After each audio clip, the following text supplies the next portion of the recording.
मेरे प्यारे साथियों, मेरे प्यारे मित्रों, आज हम ज्ञान की बातें विषय के अंतर्गत जिस विषय का अध्ययन करेंगे वह है अपनी बुद्धि भी धोखा देती है। अर्थात अपनी बुद्धि भी धोखा देती है। Our intellect is also a cheater. इसको देखा जाता है कि most of the suffering in our life is because of our own intellect. अब यह कैसे होता है, अब हम आपको इसके विषय बताते हैं। Most of the suffering in our life is because of our own intellect. अब कुछ उदाहरणों के माध्यम से हम इस विषय की प्रासंगिकता को सिद्ध करेंगे, ठीक है ना। हाँ, तो शुरू कर रहे हैं हम। अब इसको आप जो है ध्यान से सुनिए। पहला उदाहरण हम देंगे राजपाल यादव जी का। राजपाल यादव जी एक अच्छे कलाकार हैं, इसमें कोई संदेह की बात नहीं है। There is no doubt that Rajpal Yadav ji is a good actor. लेकिन होता क्या है, एक्टिंग तक तो बात ठीक थी, लेकिन अब क्या हुआ कि उनको एक फिल्म निर्माण की सूझी। वो सोचे कि थोड़ा फिल्म निर्माण के क्षेत्र में भी हाथ आजमाया जाए। अब फिल्म निर्माण के लिए ज़्यादा पैसे की ज़रूरत होती है, जो कि उनके पास उपलब्ध नहीं था। तो उन्होंने इसका सलूशन निकाला कि उन्होंने फाइनेंस कंपनियों से फाइनेंस करवाया 5 करोड़ रुपए अपनी मूवी के लिए।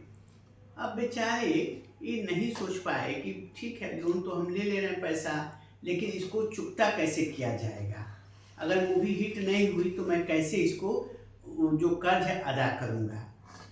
पर दुखद पहलू उसका ये रहा कि मूवी तो बन गई, लेकिन दुर्भाग्य से unfortunately movie was not hit. Movie जो है हिट नहीं हुई और फ्लॉप कर गई।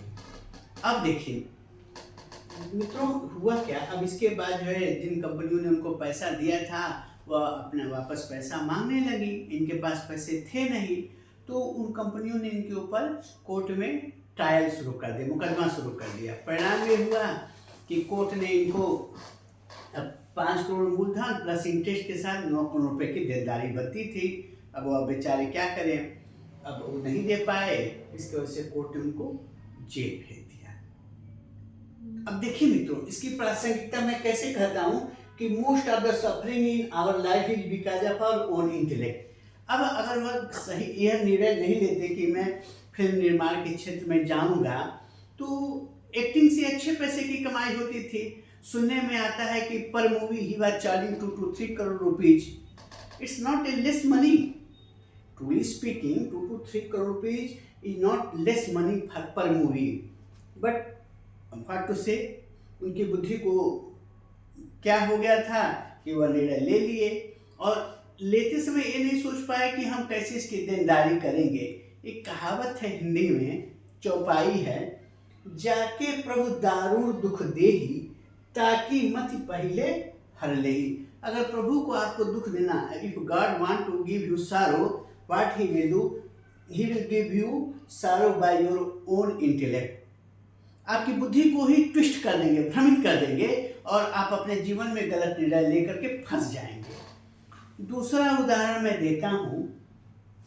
एक समय की बात है जब मैं अपने कॉलेज के दिनों में पढ़ता था, तो क्या हुआ कि एक वहाँ पर इंस्टीट्यूशन डे मनाया जाता है 10 अप्रैल को। मेरी पोस्टिंग थी आईपीडी डिपार्टमेंट में, जहाँ पर पेशेंट एडमिट किए जाते हैं।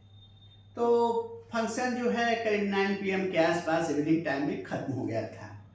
तो ठीक था, ख़त्म हो गया टाइम में, तो मैं अपनी ड्यूटी पर गया।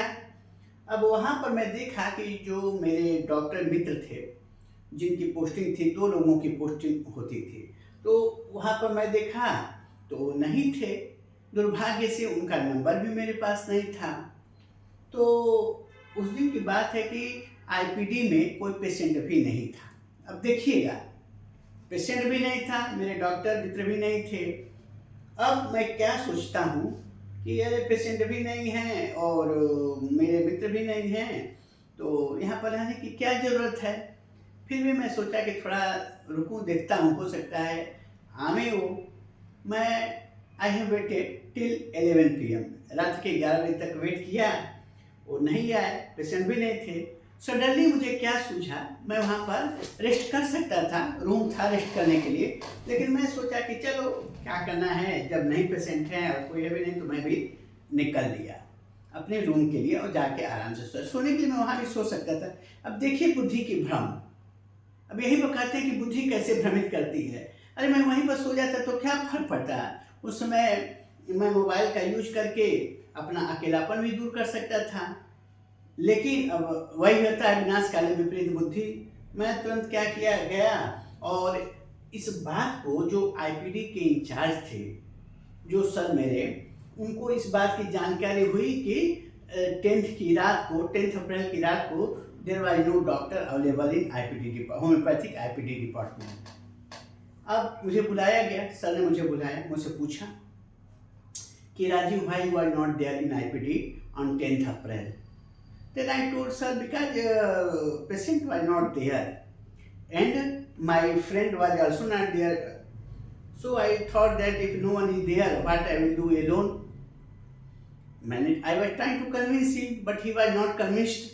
और मेरे बातों से संतुष्ट नहीं हुए और उन्होंने उसका मुझे पनिशमेंट दिया, 2 दिन का एक्स्ट्रा ड्यूटी दिया। खैर अब तो जो हो चुका थी, गलती हो चुकी थी, व्यवहारिक रूप से तो और नैतिक रूप से मैं गलत था ही, तो मैंने उस कार्य को किया। अब देखिए, अरे रात के 11 बज ही गए थे, 11 PM हो ही रहा था, सुबह तक की बात थी, 5 to 6 आवर की बात थी, बट व्हाट टू से, अपनी ही बुद्धि भ्रमित कर दी।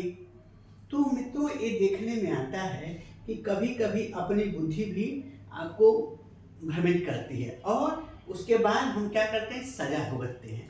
दूसरा एक उदाहरण दूं, जब मैं अपने 4th ईयर में था, during study period in my college, while I was in 4th year of my study, हुआ क्या कि एक दिन हमारे एक सर हुआ करते थे मेडिसिन के ही, NC डोले। अब वह कुछ आईपीडी केसेस समझा रहे थे और टॉपिक मुझे कुछ समझ में नहीं आ रहा था। जब मेरे बैच का टर्न था तो मैं सोचा कि क्यों मैं दूसरे बैच में जा करके सेम टॉपिक को समझ लूँ। तो ये सब तो ठीक था, लेकिन हुआ क्या मेरे साथ कि मैंने I have gone without his permission, I have not taken any kind of permission earlier that sir that topic is not clear and now I want that you should explain me. मैं क्या किया, बिना permission के ही मैं पहुंच गया, ए batch था उनका, और जा करके सब्जेक्ट को समझा। अब भाई उसमें भी पर्याप्त बच्चे थे तो वहाँ भी टॉपिक नहीं क्लियर हुआ। लेकिन मित्रों अब उसमें एक चीज हुआ कि सर इस बात को लेकर के बुरा मान गए। अब बुरा मानने वाली बात थी भी, इसमें कोई गलत है। he felt wrong that Rajiv is not having proper discipline, not following discipline properly, so I was wrong, I can't say that I was correct. लेकिन मुझे before going to that I should discuss with the sir that sir this point is not clear, so I want permission that I should join next batch or how you can teach me that topic. लेकिन मैंने उनसे permission नहीं लिया और मैं बिना उनके पूछे ही चला गया। इससे सर को काफ़ी बुरा लगा और वह मुझे एहसास हुआ, एवरी टाइम मैं रियलाइज़ किया कि कुछ मुझसे गलती हो गई, I have done some mistake. लेकिन अब क्या करता, अब तो गलती हो गई। अब मैं जाके सारे भी नहीं बोला, ये भी एक गजब विडम्बना थी।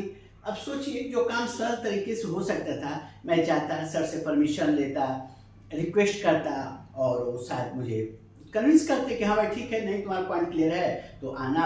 उदार थे, मैं I can't say that he was not liberal, he was also liberal person, but our intellect was not proper, so my intellect was not proper, so I have done that type of mistake. तो यही मित्रों कहता हूँ कि अपनी बुद्धि भी धोखा देती है और मोस्ट ऑफ द सफरिंग जो है अपनी बुद्धि के एकदम भ्रमित बुद्धि, इसको हम लोग कहते हैं भ्रमित बुद्धि, बुद्धि का भ्रम। और ये देखने में आता है जब लोग आते हैं और अपने दुखों का मुझसे वर्णन करते हैं तो मैं देखता हूँ कि 90%, not 100%, 90% are up to 80 to 85% peoples are suffering just because of their own decision.